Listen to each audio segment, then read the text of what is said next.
construction. Donc c'est pour ça que c'est un moment qui est tellement important.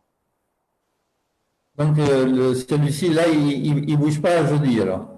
Exactement. Je passe l'appel pour qu'il se connecte. Non, ce jeune-là, il se connecte, Il se se déplace pas. Voilà, exactement. Thank you. Est-ce que vous voyez bien la page? Elle apparaît bien? Oui. Je voulais juste rajouter, David, si je peux me permettre, Oui. c'est qu'il y a un certain nombre de choses qui se sont passées le 8 et le 9 Tevet. Bien sûr.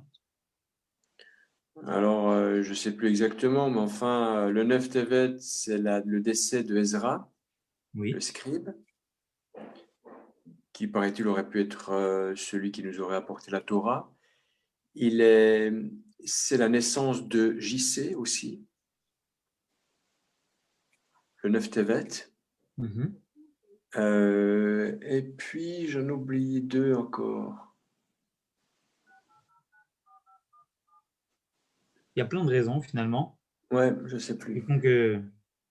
Qui font cela. Mais la raison essentielle, c'est surtout par rapport à la première brèche dans le temple. David.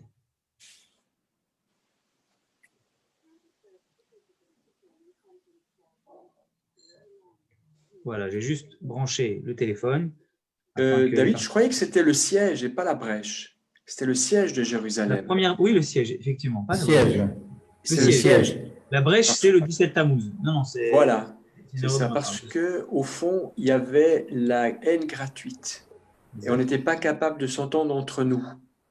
Et comme Hachem a vu qu'on n'était pas capable de s'entendre entre nous, alors il a fait le siège autour de nous. Et c'est ça qui nous a obligés à nous entendre. C'est toi qui nous as raconté ça en plus. Exactement. Non? Ah, voilà.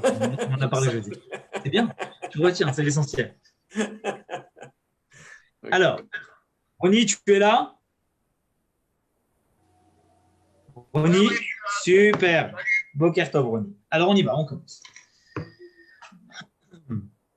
Vous voyez bien la page de la Gemara au milieu? Vous voyez bien qui s'affiche? Oui? Voilà. David, c'est bien un cours sur la fin des temps. Alors, c'est un cours qui va parler de la révélation de la fin des temps et qui va être finalement en 3 parties. La première partie, aujourd'hui, on va parler des événements qui ont fait que Yaakov se soit retrouvé dans une situation de devoir révéler la fin des temps. Mais évidemment, on va l'aborder encore une fois sous l'angle, historique et halachique, comme tous les lundis matins, d'après le Talmud. Et mardi soir et jeudi matin, on l'abordera évidemment sous l'angle beaucoup plus profond. D'accord? Donc, en 3 parties. Pour vous rappeler un petit peu le contexte, Yaakov et tous ses enfants descendent en Égypte. Il y a une bénédiction incroyable en Égypte et Yaakov, se sentant partir, eh bien, il appelle Yosef et il lui dit « Amène-moi tes enfants que je puisse les bénir ». À la suite de cette bénédiction, il demande à ses enfants de s'approcher de lui. Il leur dit « Approchez-vous de moi et je vais vous révéler la fin des temps. Qu'est-ce qui se passera à la fin des temps ?» Les enfants sont autour et ils attendent des révélations de leur père. Et pas de révélations particulières directement qui s'enchaînent, si ce n'est des bénédictions. Effectivement, derrière chaque bénédiction pour chacun des enfants, il y a des révélations. C'est clair. Mais en tout cas, uniquement de façon sous-entendue. Ce qu'on va voir aujourd'hui, ensemble, c'est essentiellement ce qui s'est passé à ce moment-là, entre le moment où Yaakov était prêt à révéler la fin des temps et le moment où il a commencé à enchaîner avec les bénédictions. Il s'est passé quelque chose à ce moment-là qui a fait que ce qu'il s'attendait à faire, eh bien, il n'a pas pu le faire. Et la Gemara va en parler. Dans un deuxième temps, aujourd'hui, on parlera de tous les événements historiques qui se sont passés au moment où Yaakov devait être enterré à Marat Marpella, dans la grotte de Marpella, ce qui s'est passé sur le chemin, ce qui a fait que Yaakov ait pu être enterré à Marat Marpella, et ce qui s'est passé au moment même où ses enfants étaient en train de rentrer le cercueil à l'intérieur de la grotte. Nous sommes donc à la ligne 1 de la page qui est en face de vous, Masechet Psachim, Daf Nunhe. Shisha Dvarim, Asu, Anshe Yericho. Les gens de Jéricho ont fait 6 choses. Alors pourquoi on parle des gens de Jéricho? Il faut savoir que Jéricho est en quelque sorte la porte d'entrée de la terre d'Israël. Vous savez, au temps du Nach, au temps de Josué, ils ont conquis la ville de Jéricho en passant justement, d'accord, en passant justement par, quand ils ont traversé le Jourdain, ils sont arrivés directement à Jéricho et c'est la première ville qu'ils ont dû conquérir. Donc, à partir de là, comme c'est la première ville qu'ils ont pu conquérir, de tout temps, la ville de Jéricho a été considérée comme la vitrine de la terre d'Israël. Ça a toujours été une ville, finalement, qui était sur le qui-vive, et une ville qui a été conquise à chaque fois, au tout départ, d'une invasion de la terre d'Israël. Ça a été le cas lorsque le peuple juif a conquis la terre, quand Nabucodonosor est arrivé pour conquérir la terre, lorsque les Romains sont arrivés pour conquérir la terre, Alexandre le Grand lorsqu'il a pris le territoire d'Israël, les Grecs, etc. À chaque fois qu'il y a une histoire de conquête d'Israël, ça commence toujours par Jéricho. C'est toujours comme ça. Donc elle a souvent été sous influence extérieure, sous influence païenne, avec des tendances, même si le peuple juif a toujours été présent là-bas, il y a toujours eu certaines choses qui se sont passées à Jéricho qui n'étaient pas, on va dire, acceptées et acceptables avec la même piété que ceux qui pouvaient être réalisés lorsqu'on était à Jérusalem. Et à propos de ça, la Masechet Psachim nous dit qu'il y avait 6 choses qui se passaient dans la ville de Jéricho. Et dans ces 6 choses-là, Al-Shlosha, sur 3 choses, Michou Beyadam, les sages, ils ont fermement annoncé qu'ils étaient contre ce qu'il se passait. Et Al-Shlosha, et sur 3 autres, L'Omichou Beyadam, ils ont laissé faire. Des Elouen chez l'Omichou Beyadam. Quelles sont les 3 choses sur lesquelles ils ne se sont pas opposés ouvertement? Markivin Bekalim Kolayom. Le peuple juif, là-bas, à Jéricho, les habitants de Jéricho, avaient l'habitude de greffer des palmiers toute la journée de Erev Pessah. Vous savez, à la base, à partir de Chatzot, on n'a plus le droit de faire de travail la veille de Pessah. Et eux, malgré tout, ils faisaient encore des greffes, d'accord, entre les graines de palmier, les différents arbres qui se trouvaient là-bas, alors que c'était à la base interdit. On reviendra plus tard pour expliquer pourquoi ils ont laissé faire ça, les sages là-bas. Deuxième chose, les kochin et shema. Ils lisaient, ils raccourcissaient, ils compressaient le schéma. On va expliquer ça veut dire quoi. Les kotsrin, les gotchin, ils faisaient également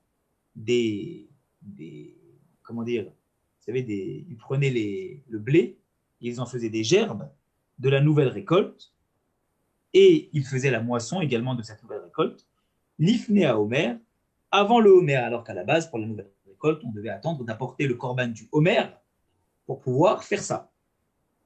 Ce sont donc ces 3 choses-là qu'ils faisaient, pour lesquelles les sages ne disaient rien. Ils ont laissé faire, alors que c'était des choses qui apparemment étaient interdites. Mais chez Michou Beyadam, quelles sont les choses qu'ils n'ont pas laissé faire, par contre, les choses sur lesquelles ils se sont opposés? On descend, je passe dans la page d'après. Voilà.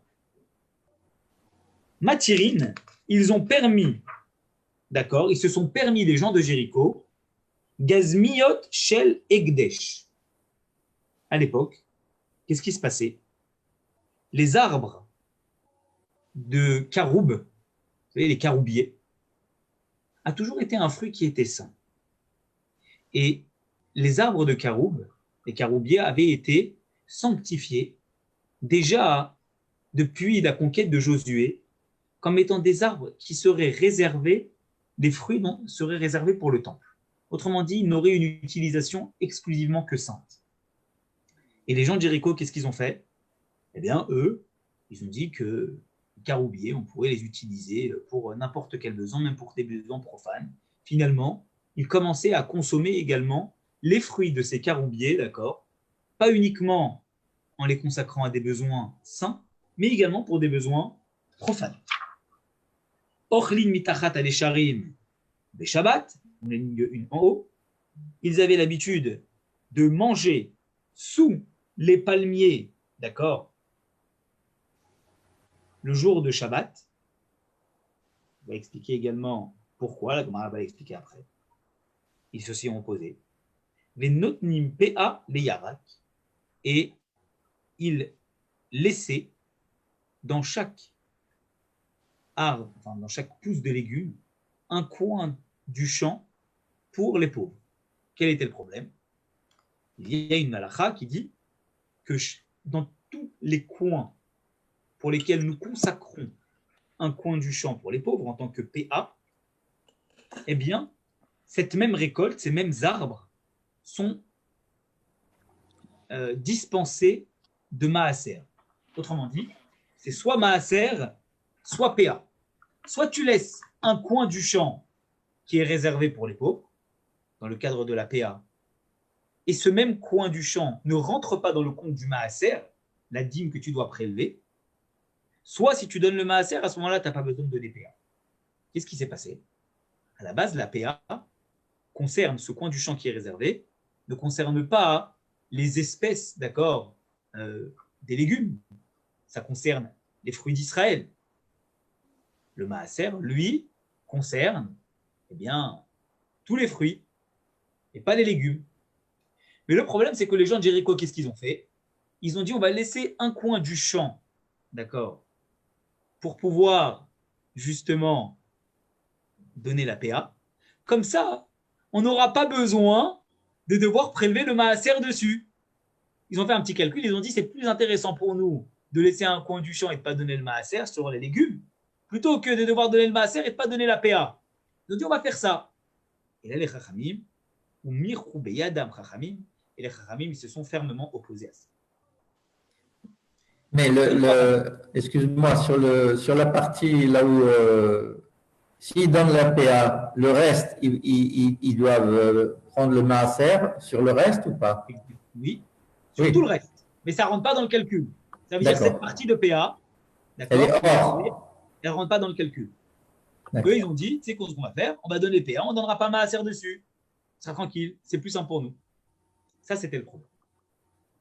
À partir de là, d'accord, à partir de ce qui s'est passé, eh bien, on va pouvoir déduire plein de choses. Et on va arriver petit à petit à l'épisode de notre paracha dans la Gemara sur ce qu'a fait le roi Chizkia. Chizkia, d'accord, était finalement un roi qui a été un roi saint, qui a fait des bonnes choses. Et parfois, il a fait des choses qui n'étaient pas spécialement bonnes. Il ne faut pas oublier que Chizkia Amelech, d'accord, le roi Chizkia, eh bien, à la base, il avait un papa qui était un rachat. Achaz. Achaz, le papa de Chizkia, était un rachat. Il avait laissé l'idolâtrie naître en terre d'Israël. Chizkiaou, il a dû purifier, en quelque sorte, l'esprit des personnes pour pouvoir les remettre dans le chemin de la Torah, bien que Achaz était un roi de Yehuda. Il ne s'est pas comporté comme il aurait dû se comporter. Donc certaines choses que Chizkia a fait ont été acceptées par les sages, et d'autres choses qu'il a fait n'ont pas été acceptées. Tanou Rabbanan, ligne 3. Les sages ont enseigné. Shishadvarim asa Chizkia Amelech. 6 choses, Chizkia Amelech a fait, un peu comme les 6 choses que les gens de Jéricho ont fait. Al Shlosha Odulo, sur 3, les sages lui ont dit, tu as bien fait de faire ça. Et Al Shlosha Alo Odulo, il y a 3 autres choses sur lesquelles ils ont dit, non, tu n'as pas bien fait de faire ça. Girer Atzmot Aviv, au moment d'enterrer son père, eh bien, il a mélangé les ossements de son père. Ça veut dire qu'il n'a pas honoré comme il aurait dû honorer, dit la Gemara, le cercueil de son papa. Al-Mita shel Chavarim, il l'a mis, d'accord, sur un lit, d'accord, comme un bûcher et il ne l'a pas enterré de façon noble comme on devait enterrer les rois à l'époque. Pourquoi il a fait ça? Il a dit, puisque mon père n'a pas fait teshuva pendant sa vie et qu'il s'est comporté jusqu'à la fin de sa vie comme quelqu'un qui n'est pas bon, alors je préfère que le jour de sa mort, il n'ait pas les honneurs royaux, pour qu'au moins lorsqu'il va monter au ciel, eh bien, Dieu considère que toute sa vie sur terre n'a pas été comme il fallait, mais le jour de sa mort, autrement dit, le moment où il était sur le point de partir, où il est parti, eh bien, il a quand même, il n'a pas mérité les honneurs qu'il aurait dû mériter, et donc Dieu va l'excuser d'une certaine façon. Et c'était aussi pour que les autres personnes qui constatent ce qu'il était en train de faire se rendent compte qu'un rachat, eh bien, on ne peut pas l'honorer, même si c'est un roi. Des Odoulo et les sages, quand ils l'ont vu faire ça, ils ont dit bravo Chizkia, tu as bien fait. Deuxième chose, Kitet Nechash Anechoshet. Vous vous souvenez qu'à un moment, il y a eu une épidémie qui a frappé les bénis Israël du temps de Moshe Rabbeinu. Il y avait des serpents qui sont venus et qui commençaient à mordre les bénis Israël et ils mouraient de ça. Qu'est-ce qu'a fait Moshe Rabbeinu sous l'ordre de Dieu? Il a pris un caducée en bronze et il le montrait à chaque personne qui était malade et ces personnes guérissaient. De là, tout ce qui vient aujourd'hui, le sigle des pharmaciens, le caducée, le sigle des médecins, c'est le signe de la réfoua, de la guérison. Ça vient de cette histoire-là. Qu'est-ce qu'il a fait Chizkia? Il a pris, jusqu'à son temps, il avait donc ce serpent en bronze, ce caducée, il l'a pris et il l'a caché. Pourquoi? Parce que les gens à cette époque, ils idolâtraient ce serpent en bronze. Vous imaginez avoir à disposition un serpent en bronze qui a servi à guérir certaines personnes. C'était comme devenu l'outil d'accord de guérison du peuple juif. Il l'a pris, il l'a caché. Veodoulo et les sages, ils lui ont dit bravo, t'as bien fait. Ligne 6. Ganaz Sefer Refouet. Il y avait le livre de la médecine qui était à disposition de Chizkia. Il y a deux avis. Premier avis dit que ce livre de la médecine, c'était quoi? C'est l'avis de Rashi. C'était un livre que le roi Salomon avait écrit. Et le problème, il est que les gens, ils n'avaient plus confiance en Dieu en tant que guérisseur quand ils étaient malades. Ils prenaient le livre de Salomon, qu'il avait écrit, évidemment, basé sur la Torah, mais sur sa connaissance. Et ils disaient, on a un problème, on regarde dans le livre de la guérison et on saura comment se soigner. Et c'est tout. À cause de ça, Chizkia, qu'est-ce qu'il a fait? Il a pris ce livre et il l'a caché. Pour dire, si vous voulez vous faire soigner, il faut avoir confiance en Dieu. Évidemment, Rambam, Maïmonide, il monte au créneau par rapport à cette réponse de Rashi. Il dit, mais comment tu peux dire quelque chose comme ça? Il dit, c'est pas parce qu'une personne, elle va voir un médecin ou elle consulte, d'accord, comment se soigner que pour autant elle manque de confiance en Dieu. Dieu, c'est celui qui guérit et qui fait en sorte que les médicaments et que les choses qu'on va appliquer, elles puissent apporter la guérison. Mais en rien, c'est quelque chose qui est en soi un problème que de consulter un livre de guérison. Donc Rambam, il dit, à la différence de Rashi, que ce livre de la guérison n'était pas un livre de Salomon, c'était un livre dans lequel il y avait des recettes miracles pour des médicaments, mais dans lequel on utilisait des espèces qui étaient dangereuses. Et comme elles étaient dangereuses, alors Chizkiyahu, il a dit, puisque le dosage, nous on le maîtrise, mais qui nous dit que les gens le maîtrisent réellement, je préfère prendre ce livre-là et le cacher. Et c'est cette troisième chose-là que Chizkiyahu, il a fait et qui a été acceptée par des sages comme étant une bonne chose. Maintenant, on va passer aux choses que Chizkiyahu a fait qui n'ont pas été acceptées par les sages.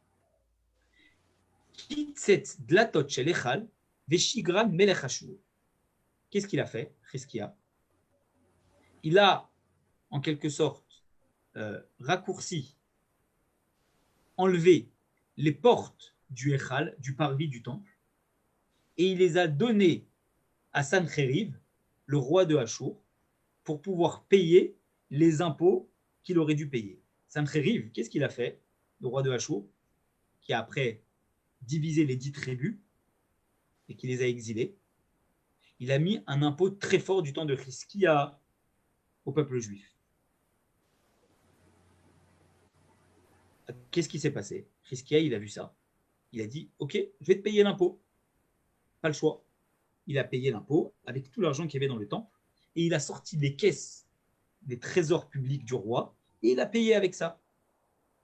Mais une fois qu'il avait donné tout, qu'est-ce qu'il a fait, Chizkia? Eh bien, il a pris les portes du Echal, il a pris l'or qui recouvrait ces portes du parvis du temple et il les a donnés au roi de Hachour. Évidemment, les sages lui ont dit, tu n'as pas le droit de faire ça. Que tu donnes l'argent du pays pour pouvoir payer les impôts ou du royaume, des deniers personnels, c'est une chose. Mais que tu touches aux ornements du Beth Amikdash, qui est la maison de Dieu, pour payer les impôts, débrouille-toi autrement. Ça, tu ne peux pas. Donc, ils n'ont pas accepté ce qu'il y a. Deuxième chose, Satam Megichon Aeyon. Il y avait un fleuve à Jérusalem qui surplombait la ville et qui passait autour de la ville de Jérusalem qui s'appelait Gichon. Qu'est-ce qu'il a fait, Chizkia? Il a pris ce fleuve et il l'a vidé. Il a fait en sorte de couper la communication entre Jérusalem et ce fleuve-là. Pourquoi? Parce que justement, il ne voulait pas que les soldats de Sancheriv, roi de Hachour, viennent et boivent de ce fleuve-là. Donc, qu'est-ce qu'il a dit? Ce que je vais faire, c'est que je vais stopper cela, comme ça. Ils ne toucheront plus à ce fleuve-là et on sera tranquille. Pourquoi les Chachamim lui en ont voulu? À la base, ça partait d'une bonne intention. Parce que ce qu'il a voulu faire, c'est quoi? C'est justement permettre aux méchants soldats de ne pas avoir à boire. Et donc, du coup, de pouvoir s'assoiffer et vouloir partir. Ça, je lui ai dit, tu n'as pas le droit. Pourquoi ils n'étaient pas contents dans ce qu'il a fait? Parce qu'ils lui ont dit, il y a une prophétie de Yeshaya, en fait Isaïe, que Dieu viendra sauver la ville de Sancheriv, le roi de Hachour. Et toi, tu as voulu utiliser des moyens autres que ceux que Yeshaya, Isaïe t'a donnés pour pouvoir lutter contre eux. Cette stratégie, autrement dit, n'avait pas lieu d'être parce qu'elle privait les soldats, mais elle privait aussi la ville de Jérusalem de ce fleuve. Donc, il fallait que tu utilises un autre moyen et surtout avoir confiance en Dieu. Troisième chose qu'il a fait Chizkia, qui n'a pas été accepté par justement le peuple juif, les Chachamim, Iber Nissan Benissan. Vous savez que pour pouvoir faire la correspondance, le calendrier juif, on en a parlé en début d'année, le calendrier juif est un calendrier qui est mi-lunaire, mi-solaire. Le calendrier grégorien est un calendrier solaire, le calendrier musulman est un calendrier qui est uniquement lunaire, et le calendrier juif, il est mi-lunaire, mi-solaire. Autrement dit, on a des mois qui sont lunaires, mais on a des années qui sont solaires. La preuve, c'est que quand il y a un décalage, prenez le calendrier, d'accord, sur lequel se basent les musulmans pour le calcul du Ramadan, chaque année, c'est un mois différent. Nous, en général, les fêtes tombent plus ou moins à chaque fois en même temps. Pourquoi? Parce qu'à chaque fois qu'on a un décalage qui est trop important, en général 4 fois tous les 18 ans, eh bien, on ajoute un mois. On a une année de 13 mois au lieu d'une année de 12 mois pour pouvoir rattraper le retard qu'il y a entre le calendrier lunaire et le calendrier solaire. C'est pour ça qu'on dit que notre calendrier, il est mi-lunaire et mi-solaire. Mais la condition pour pouvoir décider qu'une année serait bissextile ou pas, autrement dit qu'il y ait 2 mois de Hadar ou pas, c'est avant la sanctification de l'année, avant le début de l'année. On ne peut pas décider qu'une année soit de telle et telle façon quand l'année elle a déjà commencé. Vous savez que les années, d'après la Torah, c'est une discussion, est-ce qu'elle commence en Tishri ou est-ce qu'elle commence en Nissan?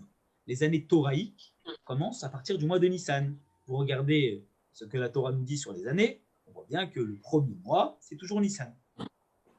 Ça voudrait donc dire que pour pouvoir décider qu'une année soit bissextile, il faut que ce soit le mois d'avant Nissan, par exemple en Hadar, le mois qui est avant, de décider que justement, cette année qui va arriver, la prochaine année, sera une année bissextile. Autrement dit, on est en Hadar et on décide que l'année qui s'apprête à commencer, eh bien, en fin d'année, il n'y aura pas 12 mois, mais il y aura 13 mois. Il n'y aura pas un seul Hadar, mais il y aura Hadar Aleph et Hadar Bet. Il y aura 2 mois d'Hadar. mais pas quand l'année elle a déjà commencé. Ça ne marche pas. Qu'est-ce qui s'est passé? Qu'est-ce qu'il a fait Chizkia? Chizkia, eh bien, il y a une année, une fois, où eh bien, il s'est rendu compte, d'accord, qu'il avait mal fait dans son calcul. Ça veut dire qu'il a ajouté un mois alors que le mois de Nissan avait déjà commencé.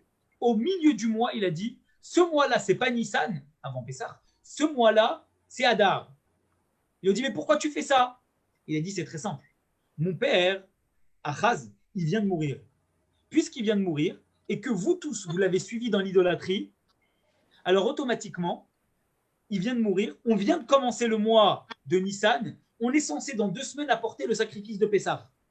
Mais puisque vous êtes tous dans l'idolâtrie, vous n'aurez pas assez de temps pour pouvoir vous purifier et apporter l'agneau pascal, le sacrifice de Pessah.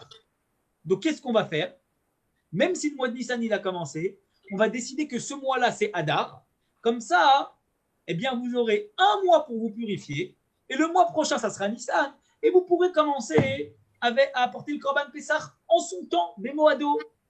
Les sages ils lui ont dit mais non, il y a 2 problèmes dans ton histoire. Premier problème, c'est très bien ton intention à la base de vouloir faire en sorte qu'il soit pur pour apporter le sacrifice de Pessah. Mais tu n'as pas le droit de sanctifier une année bissextile. Ça veut dire de dire c'était Nissan. Non, non, je décide au milieu du mois que c'est pas Nissan, c'est Adarbet, c'est le 2e mois d'Adar.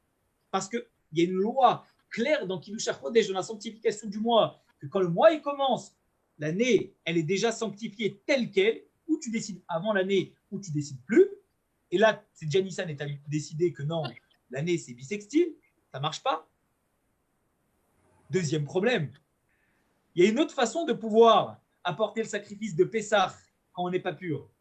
C'est de l'apporter un mois après, à Pessah Sheni. Non, mais Chizkia, il voulait l'apporter à Pessah Rishon. Non, mais ça ne marche pas. Tu n'as pas le droit. Donc les sages, ils ont été opposés à ce qu'il a fait. Maintenant, la Gemara, elle va re-rentrer dans les explications de ce qu'on a dit à propos des choses que les gens de Jéricho faisaient qui n'étaient pas adéquates à ce qu'ils auraient dû faire. Ligne 11. Markivin des Kalim Kolayom. On a dit que toute la journée de Pessah, eh bien, il greffait des espèces de palmiers, le 14 Nissan. La Gemara, elle pose la question, elle dit Echi Avde. Ça veut dire quoi qu'il greffait? Il faisait quoi? Amar Rabbi Yehuda, il a dit Maïte Asadara, il prenait des feuilles de hadas, des myrtes qui étaient molles, des shirra, des daphna, et ils en faisaient une sorte d'alcool avec le fruit qui en ressortait. Des kimcha, des sahara, des ramé, bebana, des la khalfe alar benyonim. Et il mélangeait ça avec de la farine d'orge qui avait été gardée dans un ustensile, loin évidemment du chametz, parce que c'était Pessah, donc ça il respectait, pendant 40 jours, depuis le moment où ça avait été déjà moulu. Umar techelehu, et après, il faisait quoi? Eh bien, il sentait ça ensemble, toutes ces choses-là. Le hadas, il prenait la farine, il prenait cet alcool-là qu'il mélangeait ensemble. Et ils en faisaient un abreuvage. Les chadoulou, le diklabélibé, ils le faisaient rentrer, tout ce mélange-là, à l'intérieur du tronc du palmier. Pourquoi? Parce qu'en faisant ça, il donnait la possibilité au palmier de pouvoir tenir, malgré la chaleur, et de se développer. Et il faisait ça à chaque arbre qui était à moins de 2 mètres de ce palmier-là. Pourquoi? Parce que il a avdélé Arit Savele Alta. S'il ne faisait pas ça sur les arbres qui étaient autour, eh bien, automatiquement, de la force, la puissance qui se dégageait de cette potion qu'ils avaient créée, eh bien, les arbres qui étaient autour, ils séchaient d'un coup. Ravacha Béré des Rava Amar. Ravacha Béré des Rava, il dit, il y a un problème. Là, on ne m'a pas parlé de greffe dans ce que tu me dis. Quand je prends un breuvage, une potion et que je la mets à l'intérieur d'un arbre, ça ne s'appelle pas greffer. Quel rapport avec les greffes alors? Alors lui, il a une autre vision de ce qu'on appelle la greffe. qui est utilisé et qui était fait par les gens de Jéricho. Il nous dit Man rikoufra dirra enukveta. Qu'est-ce qu'il faisait? En fait, il mélangeait les graines des palmiers mâles avec les graines des palmiers femelles. Ça veut dire quoi? Il y a deux types de palmiers. Il y a des palmiers qui se reproduisent et qui donnent des fruits, des dattes. Et il y a d'autres palmiers, vous pouvez le voir, constatez vous-même, des palmiers qui ne donnent pas de dattes. C'est appelé les palmiers mâles et les palmiers femelles. Le palmier mâle, lui, il donne les dattes. Le palmier femelle, il n'en donne pas. Qu'est-ce qu'il faisait? Le jour de Pessah, vous savez que c'était un moment qui était propice pour que la récolte elle pousse. Juste, même le dernier jour avant Pessah, il prenait les graines des palmiers mâles qui donnaient des fruits et il les greffait avec les palmiers femelles. Pourquoi? Pour que les palmiers femelles, ils puissent eux aussi donner naissance à des palmiers qui vont donner des fruits. Et ça, c'était un problème. Adkan, jusqu'ici, des choses que les gens de Jéricho faisaient qui ne convenaient pas. Et maintenant, on va rentrer dans une deuxième chose qu'ils faisaient qui ne convenait pas. C'est le sujet de la paracha de la semaine. Nous en sommes ligne 23. Vous voyez bien la ligne 23, c'est bon? On avance, on est en bas de la page. Vekochin et Shema. Vous savez qu'il y a une mitzvah, d'accord, dans la Torah, de lire 2 fois par jour le Shema, le soir et le matin.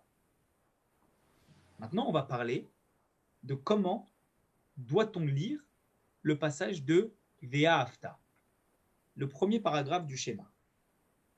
Ça commence d'abord par Shema Israël, la phrase de Shema Israël, et ensuite on a Ve'ahavta. Et aussi bien la phrase de Shema Israël, elle est dans le Chumash, le paragraphe de Ve'ahavta et Hashem Elokecha, il est aussi dans le Chumash, et la paracha de Ve'ayim Shamoa est également dans le Chumash. Et le dernier paragraphe, Vayomer, le paragraphe des Tzitzit, se trouve également dans le Chumash, parachat Pinchas. Donc tous ces passages-là, ce sont des passages qui sont tirés soit du Chumash d'Evarim, le Deutéronome, soit du Chumash, parachat Pinchas, le livre des Nombres.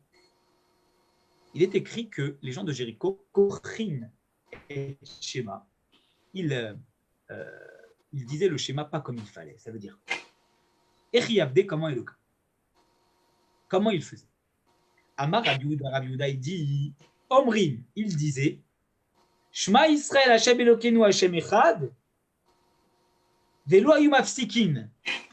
Et il ne s'interrompait pas entre le mot de Shema Israël Hashem Elokeinu Hashem Echad et Ve'ahavta. Il n'y avait aucune interruption. On enchaînait directement. Et quel est le problème? C'est que comme la première phrase du schéma, Shema Israël Hashem Elokeinu Hashem Echad, fait référence au fait que on accepte sur nous le joug d'Akadosh Baruch Hu, et Ve'ahavta fait référence à des mitzvot, eh bien, pour eux, qu'est-ce qu'ils faisaient? Ils disaient, puisque de toutes les façons, c'est la même chose, accepter sur soi le joug divin et accepter sur soi les mitzvot, Ve'ahavta et Hashem Elokecha, alors, autant ne pas s'interrompre, autant le faire d'une traite. Quel est le problème? Il n'y a pas de problème. Autant le faire d'une seule traite. Eux, ils ne faisaient pas ça. Le problème, d'accord, c'est qu'en fait, on avait l'impression, d'accord, que quand ils disaient Shema Israël Hashem Elokeinu Hashem Echad Ve'ahavta, sans interrompre, eh bien, ils étaient en train de dire que Shema Israël Hashem Elokeinu Hashem Echad Ve'ahavta, c'est que la conséquence du fait qu'ils prenaient sur eux le joug divin, c'est premièrement Ve'ahavta et Hashem Elokecha, tu aimeras Hashem ton Dieu. Autrement dit, ils étaient en train de faire ressortir que le premier commandement qui te permet de dire que tu dois écouter Hashem, c'est quoi? C'est Ve'ahavta et Hashem Elokecha, le fait d'aimer Hashem. Il dit non. Première chose, c'est de croire en Dieu. Le premier commandement de la Torah, des 10 commandements, c'est quoi? Ani Hashem Elokecha. C'est pas le fait de l'aimer, c'est le fait de savoir que c'est Dieu. Donc, ça ne marche pas comme ça. Il y avait un problème dans ce qu'il faisait, il ne s'interrompait pas, il fallait s'interrompre. Rava il dit non, différemment. Mafsikinayu, il s'interrompait entre Echad et Ve'afta. Et là, chez Ayou Omri, mais le problème, c'est qu'il disait d'un coup, il disait mais ce sont les choses, ces choses-là, que je t'ai ordonné, Ayom, aujourd'hui, Alevavecha, sur ton cœur. Il n'y avait pas d'interruption entre le mot Ayom et le mot Alevavecha. C'était tout d'une traite. Quel est le problème? Des mashma, qu'on comprend de là, si on le lit comme ça, que Ayom Alevavecha velomachar, que c'est aujourd'hui que ces paroles-là, que Dieu il a dit, elles doivent être sur ton cœur. Mais machar, demain, non, rien à voir demain. Demain, il n'y a pas besoin. Et donc, c'est pour ça que quand on dit le schéma, il faut faire attention à s'interrompre en disant Ayua devari me'ele asher anochi metzavecha ayom, d'accord, virgule, al levavecha, sur ton cœur. Autrement dit, c'est quoi qui est aujourd'hui? C'est ce que Dieu nous a ordonné. Dieu nous a ordonné ça aujourd'hui. Chaque jour qui passe, c'est comme si que Dieu nous ordonnait de donner la Torah. Et c'est tous les jours que ça doit être sur notre cœur. Mais ce n'est pas juste un jour que ça doit être sur notre cœur et pas les autres. Tanou Rabbanan. Les sages ont enseigné. Nous en sommes à la ligne 27 et on rebascule en haut. Le Baruch Shem Kevod Malchuto, il est où là-dedans? Tout de suite, on en parle tout de suite, Michel. On va en parler. C'est justement la suite. La suite, c'est le Baruch Shem Kevod Malchuto.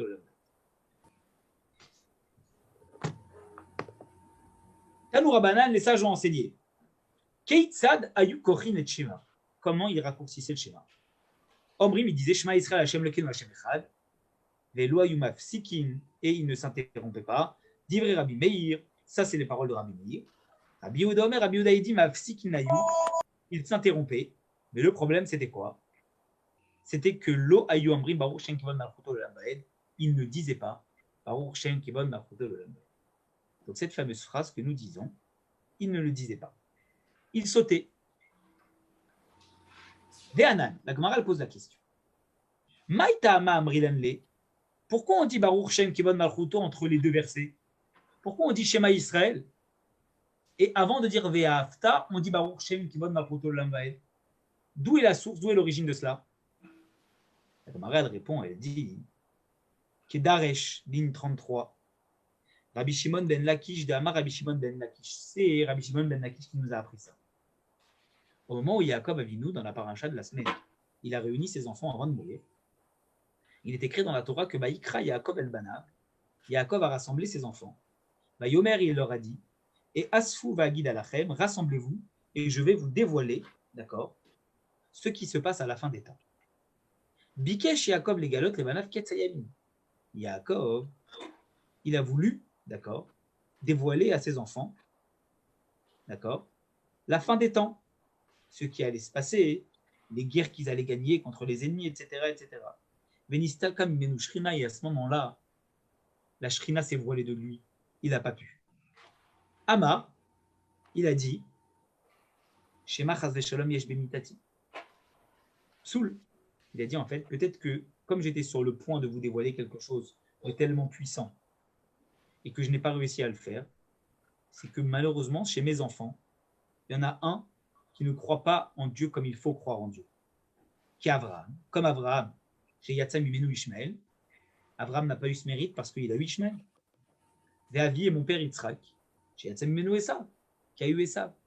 Autrement dit, Yitzhak n'aurait pas pu le faire avant de mourir parce qu'il avait un enfant qui ne croyait pas comme il fallait. Et Abraham n'aurait pas pu le faire. Parce que même si Ishmael a fait tchouva après, au moment même, il ne croyait pas en Dieu comme il fallait. Où il est décédé Abraham. Et donc Abraham n'aurait pas pu le faire. Et il s'est dit peut-être que moi aussi. Ce qui fait que je ne peux pas vous dévoiler la fin des temps. C'est parce que malheureusement, il y en a un qui n'est pas comme il faut parmi vous. Amrou Lobanav, ils lui ont dit ses enfants, Shema Israël, écoute Israël. Israël, c'était Yaakov. Écoute Israël, écoute papa. Hashem Elokeinu, Hashem Echad. Hashem, ils ont dit tous ensemble, Hashem c'est notre Dieu et Hashem est un. Autrement dit, papa, tu penses qu'on ne croit pas en Dieu. Hashem Elokeinu, Hashem c'est notre Dieu, Hashem Echad, Hashem c'est un. Ils ont expliqué à Amrou, ils ont dit de la même façon que dans ton cœur, il n'y en a qu'un seul, c'est Dieu. Car dans notre cœur, il n'y en a également qu'un seul, c'est Dieu. Beotacha, à ce moment-là, qu'est-ce qui s'est passé? Quand Jacob il a entendu ça de la bouche de ses enfants. Patach Jacob Avinu ve'amar. Jacob Avinu, il a ouvert sa bouche et il a dit Baruch Shem Kevod Malchuto Leolam Vaed. Il a dit béni soit Shem le nom, Kevod de l'honneur, Malchuto de sa royauté, Leolam Vaed pour toujours. Autrement dit, béni soit Dieu. Autrement dit, la raison que je pensais être celle qui fait que je n'ai pas pu vous dévoiler les choses, qu'il y en a un de vous qui n'est pas Kadosh et qui n'a pas la Emuna, la croyance en Dieu, je me suis trompé. Et certainement qu'il y a une autre raison qui fait que Dieu n'a pas voulu que je dévoile ça aujourd'hui. Alors, excuse-moi Hachem d'avoir pensé que cela, le problème venait de moi. Le problème ne vient pas de moi, il est juste de ta décision. Baruch Shem Kevon Malchut Olam Vaed, béni sois-tu Dieu de ce que tu décides. Je ne rentre pas en matière, tu as raison. Voilà l'origine de la phrase Shema Israël Hashem Elokeinu Hashem Echad.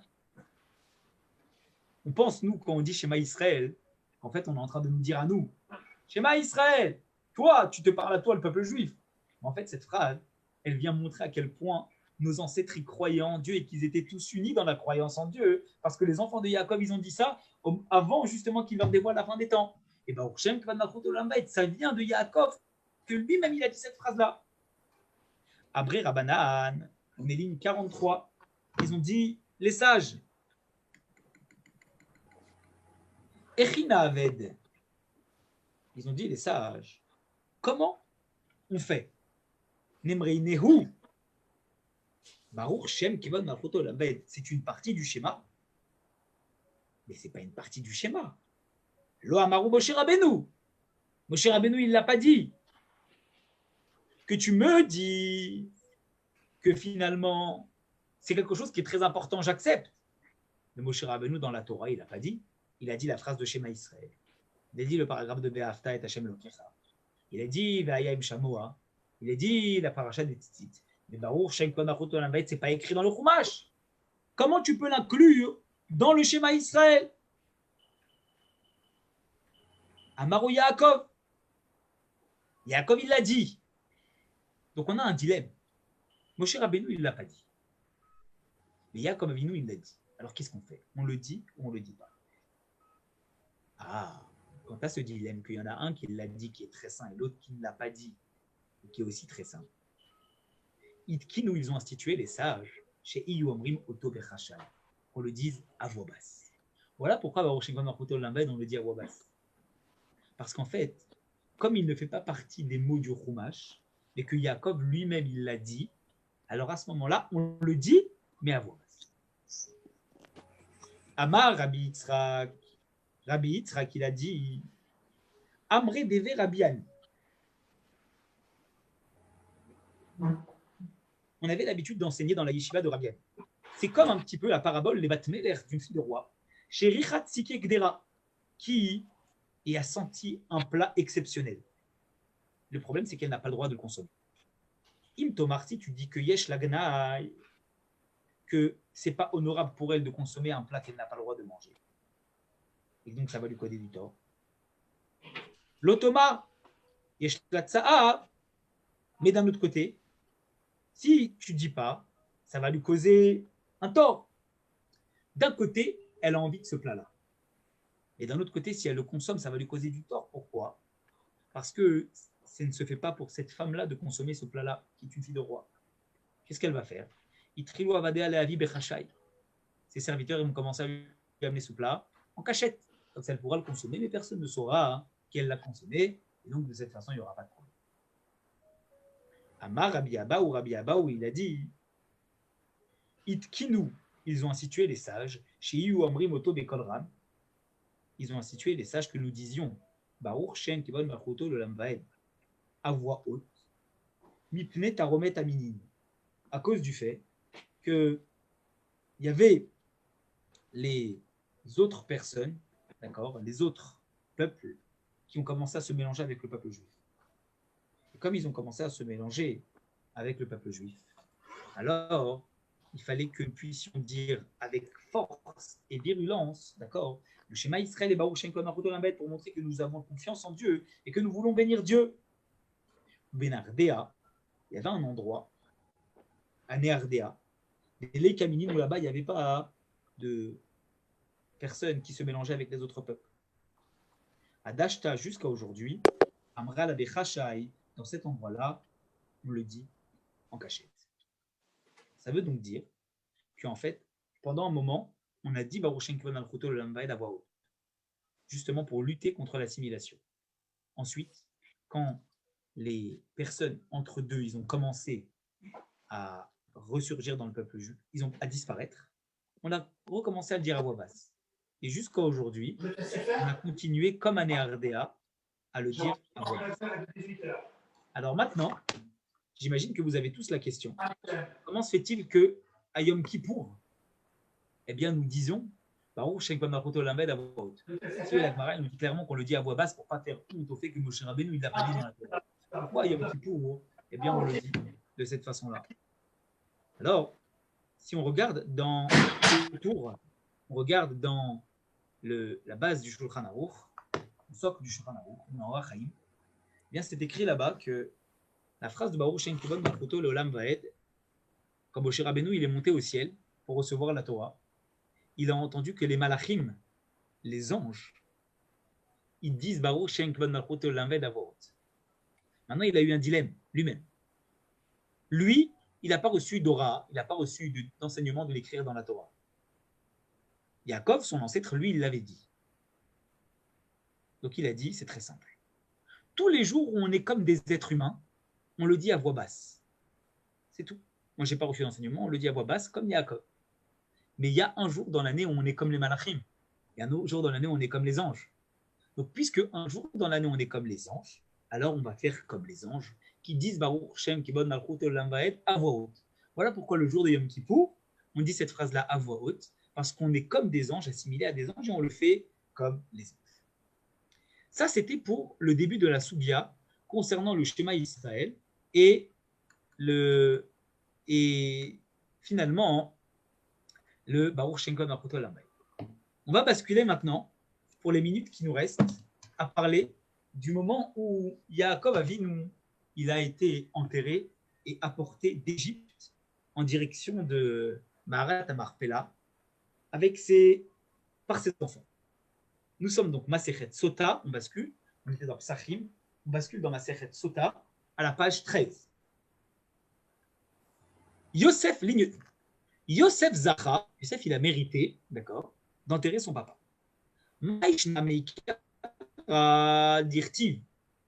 Pourquoi on avait enseigné au début dans la paracha de la semaine Vayal Yosef Ligbor et Aviv, que Yosef est monté enterrer son père. Vayalou Ito Kolav des Paro. Et on a dit déjà dans un verset, ils sont montés avec lui tous les serviteurs de Pharaon. Ve'adar, et après ça on est revenu et on a dit Vechol Bet Yosef Vechav Bet Aviv. Ils sont montés et toute la maison de Yosef et ses frères et la maison de son père. Pourquoi on répète? On avait déjà dit qu'ils sont tous descendus. Pourquoi après on répète encore une fois que Yosef et sa maison sont descendus et que ses frères sont descendus et que la maison de son père est descendue? La Gemara continue, elle pose la question, elle dit Umaishna, quelle est la différence, les Bassof à la fin? Dire-t-il, c'est écrit Vayashov Israël Mitzraïma Uvecha. Quand ils sont retournés, c'est marqué encore une fois que Yosef, il est retourné en Égypte, lui et ses frères. Ve'adar, et on redit encore une fois, Vechol Haolim Ito Ligbor et Aviv, et tous ceux qui étaient montés avec lui enterrer son père. Ça veut dire qu'au départ, on dit, ils sont tous descendus en Égypte, ils sont tous descendus, montés d'Égypte en Israël pour enterrer Yaakov, et après on redit, ils sont tous retournés en Égypte, Yosef et tous ceux qui l'ont accompagné. Pourquoi on fait ça? C'est quoi cet intérêt qu'on porte double au fait que Yosef et ses frères et tous les autres, ils sont venus avec lui? C'est qui ça? Amar Rabbi Yochanan dit, Batechila au début. Au début, tant qu'ils n'avaient pas vu l'honneur apporté à Israël, à Yaakov, ils n'ont pas honoré particulièrement Yaakov ou le Bassof. Et à la fin, au bout du compte, Raoubir Vodam, quand ils ont vu l'honneur de Yaakov, on va expliquer c'est quoi l'honneur de Yaakov, Nagou Bahem Kavod, ils ont eu un très grand Kavod pour Yaakov. Dirtiv, parce que c'est écrit, Ad Goren Atad. C'est marqué jusqu'au battage, d'accord, des épines. Question que la Gemara pose. Elle dit, mais Goren, Yeshlo Atad. Est-ce que tu vas battre des épines? Tu vas du blé, parce que tu vas faire sortir ce qu'il y a non. Mais dans des épines, qu'est-ce que tu vas battre? Il n'y a pas à battre des épines. Amar Rabbi Abaou, il a dit, mais la maître, cela nous enseigne. Kifu Ktarim la Rono Shel Yaakov, qui est Gorenze, Shema Kifinlo Atad. Ils ont entouré de leur couronne le cercueil de Yaakov comme un champ de battage qu'on protégerait avec des épines. Ça veut dire un champ qu'on s'apprête à battre, c'est un champ qui a de la valeur, parce qu'il y a à l'intérieur. Qu'est-ce qu'on va faire? On va mettre des épines autour pour éviter que les animaux. C'est pas qu'on va battre. Que quoi? J'ai loupé un mot. Gorena Atad, le battage des épines. C'est pas qu'en fait on va battre les épines, c'est qu'un champ qu'on s'apprête à battre, on va le protéger avec des épines, puisque la récolte qui est à l'intérieur est une récolte qui est importante. Donc on la protège avec des épines. Le cercueil de Yaakov, il a été protégé avec des couronnes. C'est quoi les couronnes dont on parle ici? La Gemara nous dit. Chez Baou Béné Esav, ils sont venus les enfants d'Esav, ou Béné Ishmaël et les enfants d'Ishmaël, ou Béné Ketura et les enfants de Ketura. Ça veut dire qu'en fait, tous ces gens-là, ils sont venus pour accompagner le cercueil de Yosef. Les descendants d'Esav, les descendants de Ishmaël et les descendants de Ketura qui ne descendent pas d'Ishmaël. Puisqu'on sait très bien que Ketura, après, elle a eu d'autres enfants avec Abraham, mis à part Ishmaël. Donc, c'est aussi ces descendants-là qui sont venus. Tana, il y a un autre sage qui nous enseigne qu'en fait, ligne 13, Kulam les Milchama Baou, en fait, ils sont venus à la base pour faire la guerre. Mais Kivan Shiraou.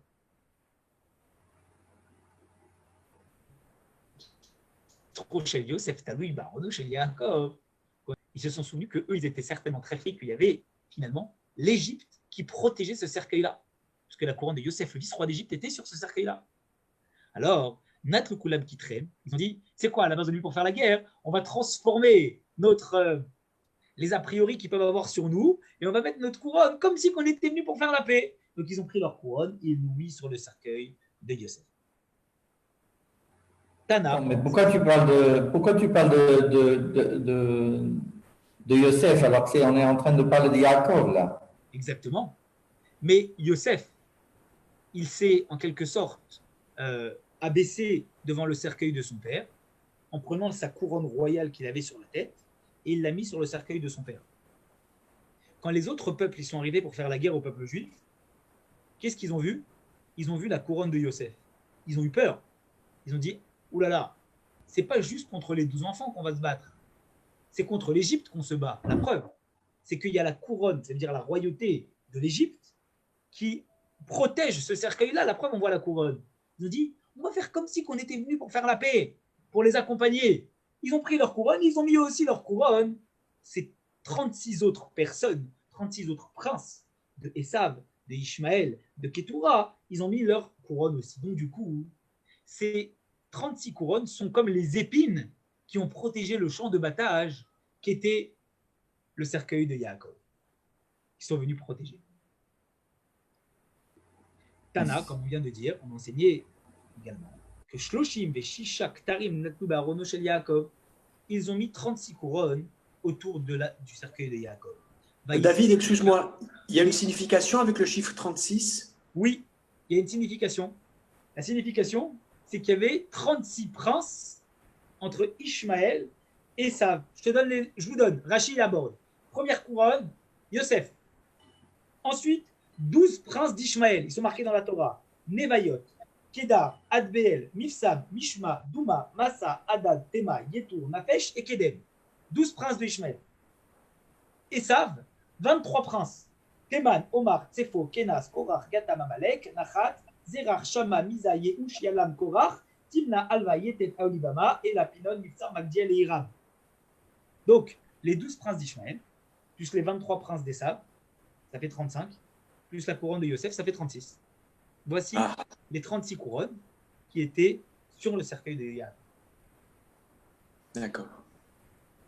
Vaïsped Usham Isped Gadol. Et là-bas, ils ont fait une très grande oraison funèbre. Vous imaginez, il y avait 36 rois qui étaient présents, plus les 12 tribus, plus toute la terre d'Égypte. C'était incroyable ce qui se passait là-bas. Tana s'est enseigné que Afilu Susim va Filu Chamorim, Meilu Leonim. En vérité, même les chevaux et même les ânes, ils leur ont volontairement pas donné à manger pour qu'ils s'associent aux cris des personnes qui pleuraient au moment où ils ont commencé à pleurer Yaakov. Donc, évidemment, pas le peuple juif, parce que le peuple juif a le devoir de donner à manger à ses animaux. Mais eux, ces princes de Ishmaël et de Esav, ils n'ont pas nourri leurs animaux pour qu'ils demandent à manger, pour qu'ils crient, pour qu'il y ait encore plus de cris au moment où ils étaient en train de faire l'oraison funèbre de Yaakov. Din 19. Kevan, chez Guiou les Meharat à Marpella, quand ils sont arrivés à la grotte de Marpella, Ata Esav Kameakev, Esav, il a voulu faire quoi? Il a voulu interrompre ce qui était en train de se passer. Amar Lahen, il leur a dit Mamre Kiryat Arba I Chevron. Mamre Kiryat Arba, c'est Chevron. Amar Abitzrak, il a dit Kiryat Arba, Arba Zugot. Il lui dit c'est marqué, on appelle ça Kiryat Arba, n'est-ce pas, Marat Marpella, la ville des 4. Pourquoi? Parce qu'il y a 4 couples Adam et Chava, Avraham et Sarah, Yitzhak et Rivka, Yaakov et Léa. Très bien. 4 couples. Iyou Kavrel et Léa, Bédidé, Aïdé Fayesh Didiou. Yaakov, il a enterré Léa dans sa part. Et puisqu'il a enterré Léa dans sa part, la part qui reste, elle n'est pas pour lui. La part qui reste, elle est pour moi. Il s'est marié avec Léa, mais Léa, elle m'était promise à moi. Donc de quel droit Yaakov, il vient et il prend cette part-là? En vérité, il faut comprendre quelque chose. Il est écrit dans la Torah, d'accord, un verset très clair, c'est la suite de la discussion, vous allez comprendre tout de suite, sur quoi se basait ça pour dire que Yaakov, il a enterré Léa, mais la part qui restait, elle revenait à Esav. Il a dit, Amrou les lui ont dit, Zabinta, t'as vendu ta part, qu'est-ce que tu veux? T'as vendu ton droit d'aînesse à Yaakov. Amar Léoui leur a dit, Neizabini Bechouta, Pishtuta Mizabine. J'ai vendu mon droit d'aînesse, j'ai vendu ma part supplémentaire dans l'héritage, mais ma part de fils, je l'ai gardée. C'est quoi cette histoire? Il ne faut pas oublier, d'accord, que à la base, Marat Marpella, elle appartenait à Avraham. Il l'a acquis. C'est marqué qu'il l'a donné à Yitzhak. Mais ce n'est pas marqué que Yitzhak, il l'a donné à Yaakov, Marat Marpella. Donc s'il ne l'a pas donné à Yaakov, Marat Marpella appartient à qui? À Yaakov et à Esav. Autrement dit, qu'est-ce qui se passe? Ils doivent partager en deux. Pourquoi ils doivent partager en deux? Parce qu'il dit, j'ai vendu mon droit d'aînesse. Mon droit d'aînesse, ça veut dire que j'ai vendu la double part. Mais ce n'est pas parce que j'ai donné ma double part à Yaakov que pourtant moi, j'ai plus de part. Donc si lui, sa part à lui, il l'a donnée à Léa, parce qu'on a 50-50 sur Marat Marpella, ça ne veut pas dire que pour autant, la part qui me revient à moi, il l'a prise. Parce que s'il prend ma part, ça veut dire que c'est lui qui prend tout l'héritage. Et moi, je ne lui ai vendu que mon droit d'aînesse. Je ne lui ai pas vendu toute ma part en tant que fils.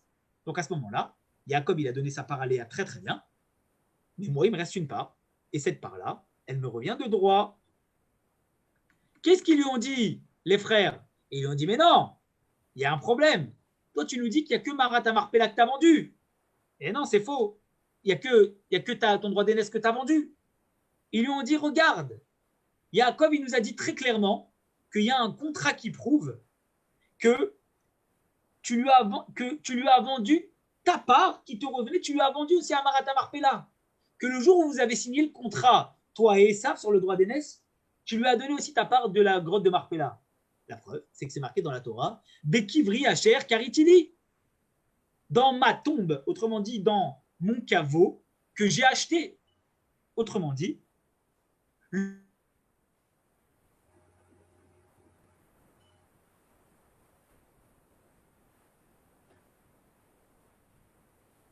droit à Yaakov, tu n'as plus aucune part. Dans la grotte de Marpella, tu as une part, d'accord, mais que tu l'as donnée, c'est fini. Yaakov a les 2 parts de la grotte de Marpella. V'amar Rabbi Yochanan mishum Rabbi Shimon ben Yehud-Tzadak, il a dit Rabbi Yochanan, fils de Rabbi Shimon ben Yehud-Tzadak, en kira el lashon mechira. Kira veut dire vendre. Shekel, d'où on le sait. Krache ayam, korin mechira kira. Dans tous les territoires d'outre-mer, on appelle une vente kira. Mechira est appelée kira. Autrement dit, en dehors d'Israël, une vente est appelée kira. Amar Léou, il a dit ok, Avouli Garta, amenez-moi le contrat. Je veux voir le contrat comme quoi que je lui ai vendu la grotte ma part dans Marata Marpella, que j'ai plus rien. Qu'est-ce qu'ils ont répondu? Igreta Bahar de Mitzraïmi, ligne 33. Ce contrat-là, il est en Égypte. Man Nezel, qui va aller? Nezel Naftali, on va envoyer Naftali le chercher. Des Khalil Kiaïlta. Parce qu'on sait très bien que Naftali, il courait très très vite, extrêmement vite. Comme une gazelle. Dire-t-il comme c'est écrit, Naftali ayala shelucha anoten imre shafer. Naftali, c'est une gazelle qui est envoyée, qui donne les paroles, d'accord, de la bonté à Rabbi Abaou. Il a dit Rabbi Abaou, altikre imre shafer, ne lis pas qui dit la bonté, et là imre sefer, mais qui dit le livre. C'est pourquoi il dit le livre. C'est grâce à lui qu'on va pouvoir revendiquer le livre, le contrat. Autrement dit, Naftali, ils l'ont envoyé chercher le contrat, comme quoi que Esav avait vendu toute sa part de la grotte de Marpella. Ligne 39. Rouchim, et on finit avec ça. Rouchim, la fin de l'histoire. Béred et Dan, Taman, Ava et Karin Leoudnen. Il y avait Rouchim, le fils de Dan, qui était présent et qui était un peu malentendant, dur d'oreille. Amar, Léou, il a dit Maï aïe, qu'est-ce qui se passe là? Amrou, les lui ont dit Kameakev aïe deate Naftali Mara de Mitzraïm. On est en train d'attendre que Naftali revienne pour amener le contrat comme quoi qu'on lui a vendu sa part. Amar, Léou, il a dit Deate Naftali Mara de Mitzraïm. Jusqu'à ce que Naftali revienne. Et Abi Abba Moutal Bevizayon. On va comme ça laisser le cercueil de Papi Yaakov attendre. Chakal Kulfa Mechaye Arché. Il a pris un bâton et il a frappé tellement fort sur la tête d'Esav que Nitran Aïné, les yeux d'Esav, ils sont sortis de leur orbite, d'accord, Venaflou Arka de Yaakov, et ils sont tombés à côté du cercueil de Yaakov. Patrinou Yaakov l'aîné, il est écrit que Yaakov, à ce moment-là, il a ouvert les yeux et il a souri. Vaïnou dirtiv, et c'est pour ça que c'est écrit Ismar tzadik ki chazan akam pe'amad vichatz bedam racha. C'est marqué dans Télim qu'un tzadik, il s'est réjoui quand il a vu que sa vengeance avait été apportée avec le sang du rachat qui a été versé. Autrement dit, Esav est décédé par ce coup que Rouchim lui a mis quand ses yeux sont sortis de leur orbite et qui sont allés jusqu'à la tête, jusqu'au cercueil de Yaakov. Dire-t-il, comme c'est écrit, Lama eshkal gam shnechem yom echad, ve'af al gam demitatan lo beyom echad, ava kuratan miya beyom echad. Même s'ils ne sont pas morts le même jour, finalement, Yaakov, une prophétie que avait dit Rivka, qu'ils mourront le même jour. Ils ne sont pas morts le même jour, mais ils ont été enterrés le même jour, puisque Esav est décédé le même jour que Yaakov au final. Veila asak be Yosef et Chav le Maaskoubé. Et si Yosef ne s'était pas occupé d'enterrer son père, est-ce que les autres ne l'auraient pas fait? Voilà, c'est écrit que Vaïsou Otobana Vartsa Kenaan, qu'ils l'ont tous amené en Kenaan. Amrou, ils ont dit Ani Cholokvo de Bemlachim de Termi Beid. On va laisser cet honneur, l'honneur d'enterrer le roi, on va le laisser au roi qui est notre frère Yosef. Et on finira en disant que, en vérité, est enterré dans la grotte de Marpella les 4 couples et la tête de Esav. Puisque les yeux, quand ils ont roulé, la tête, elle est tombée. La tête de Esav, elle a roulé jusqu'au cercueil de Yaakov et elle est enterrée là-bas. C'est quoi ce symbole-là, que la tête de Esav, elle a été enterrée avec le Yaakov, le cercueil de Yaakov? C'est pour dire finalement que Esav, rappelez-vous, quand on a parlé d'Esav, on a parlé longuement du fait que Esav, avec, vous savez, la dîme sur le sel, etc., on avait dit que Esav, c'est quelqu'un qui avait un potentiel énorme auquel Yitzhak croyait. Mais le problème, il est qu'il s'est laissé aller dans ses envies bestiales et animales, et son corps l'a poussé à se laisser aller. Mais la tête d'Esav, où se trouvait sa neshama, son âme, était restée à la base intacte. C'est juste qu'il y avait une déconnexion entre la tête et le corps, à tel point que le corps faisait des choses qu'il ne fallait pas, mais la tête, elle était sainte. Donc en fait, la tête d'Esav, celle qui était sainte, a eu le mérite d'être enterrée avec les tzadikim dans Maharat HaMarpela. Mais le corps de Esav, qui était celui qui agissait dans ses actions bestiales, lui, est resté en dehors de la grotte de Marpella. Voilà pour ce premier des 3 épisodes sur la fin des temps. On a expliqué comment Yaakov a été enterré. On a expliqué quelle est cette phrase qui a fait qu'il n'a pas pu leur révéler la fin des temps. Et pourquoi ils ont dit Shema Yisrael Hashem Elokeinu Hashem Echad, l'origine de cette phrase-là est l'origine de Baruch Shem Kivod Malchut Olam.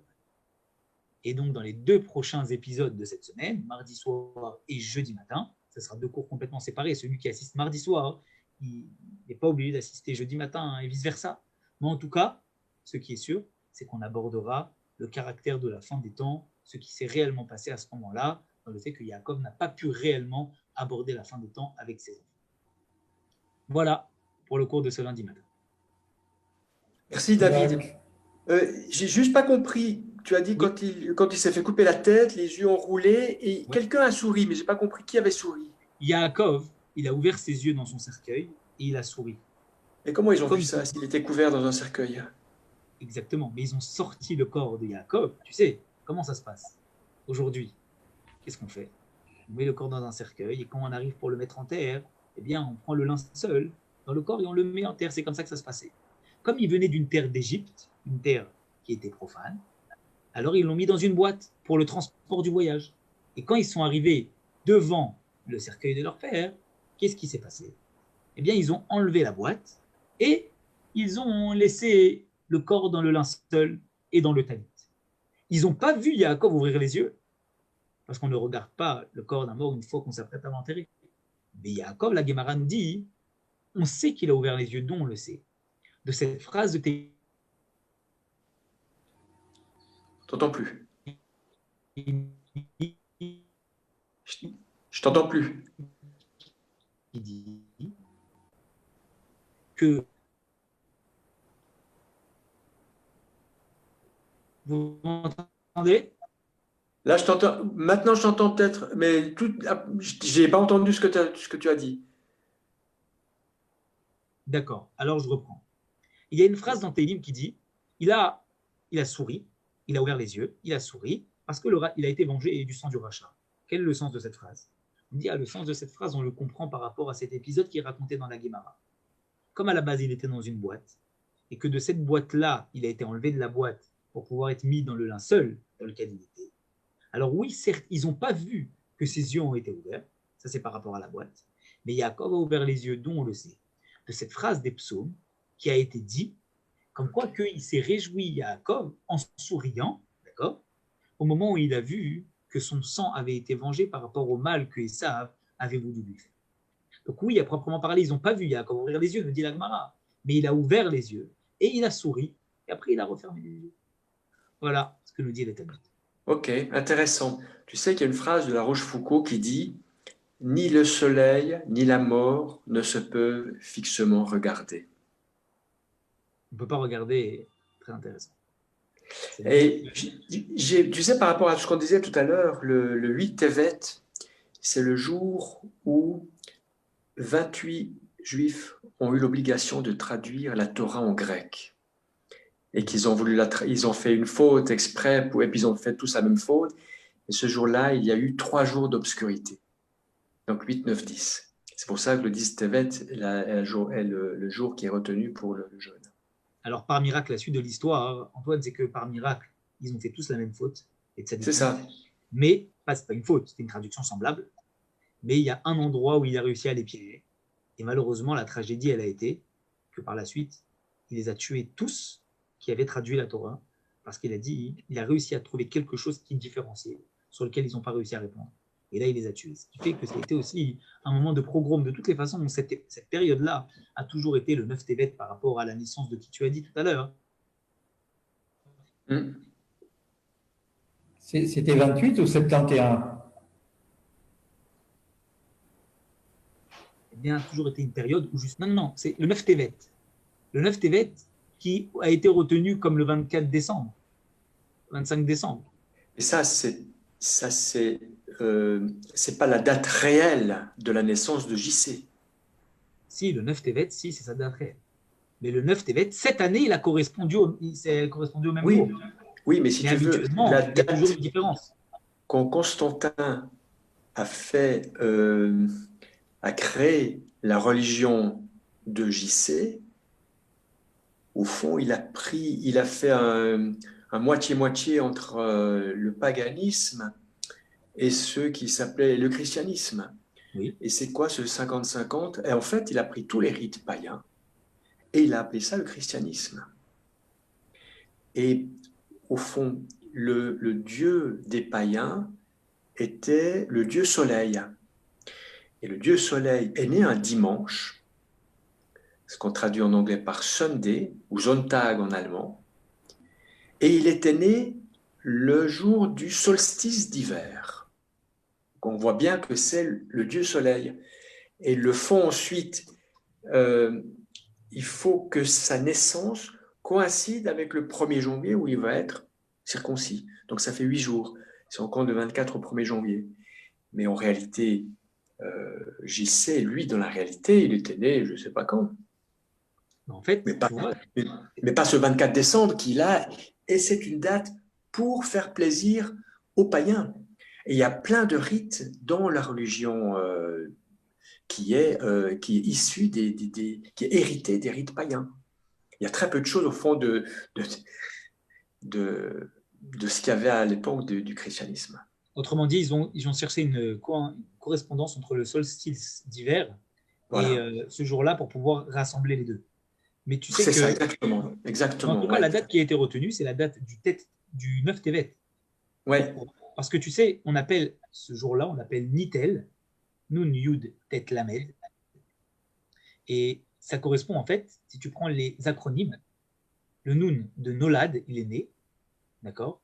Le Yud de Yeshu, son nom. Le Tet, 9. Et le Lamed de Letevet. Nolad Yeshu Tet Letevet. C'est pour ça qu'on l'appelle Nitel en hébreu. Donc c'est aussi une correspondance aussi. Donc certainement qu'il doit y avoir quelque chose. Et ça veut dire quoi, ce Nitel? Ça veut dire quoi? Il est né le 9 Tevet, c'est ça? Nitel, c'est le nom hébraïque, d'accord, qui est donné dans la Torah lorsqu'on en parle et qu'on dit les tsarot, les souffrances que le peuple juif a vécues de cette fête-là, le 24 décembre, le 25 décembre. Et quand tu décomposes, tu vois, c'est le Rashbam qui dit ça, c'est le petit-fils de Rashi, hein, qui dit que justement, quand tu décomposes, les acronymes de chacune de ces lettres-là forment le mot Nitel. C'est pour ça qu'on l'appelle comme ça. Qui ressemble au nom usuel qu'il lui donne. Tu vois bien. Nitel, ça ressemble au nom usuel. Mais alors, ce commentaire de ce Rashbam, il a été écrit à quel moment? Il a été écrit en 1600. C'est pour ça qu'il l'a appelé. En 1600. Ça veut dire qu'il y avait une donc massorette. c'était bien après le 4e siècle, alors. Oui, il y a eu une massorette. Il y a eu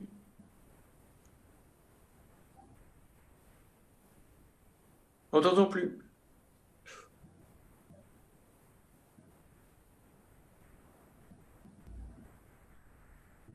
T'en coupé, là.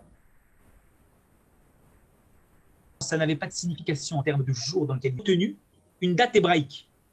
Mais le fait que Rashbam mentionne une date hébraïque comme étant la date du 9 Tevet, c'est malgré tout qu'il doit y avoir une correspondance réelle entre ce jour-là et le jour, effectivement, où il a été annoncé comme étant né. Donc peut-être que ce n'était pas exactement le 24 ou le 25, mais ça doit être aux alentours de cette date-là. La preuve, c'est que le 9 Tevet est une date qui tombe à chaque fois au milieu de tous ces jours-là. Ah, ok. Ok. Très bien. Merci. Ça marche. Avec Merci plaisir, beaucoup. les amis. Avec plaisir. À mardi et à jeudi, si Dieu veut, pour la suite de ce séminaire sur la fin des temps. Je vous souhaite une très, très bonne journée. Merci David. Merci bien. Avec plaisir. À toi aussi.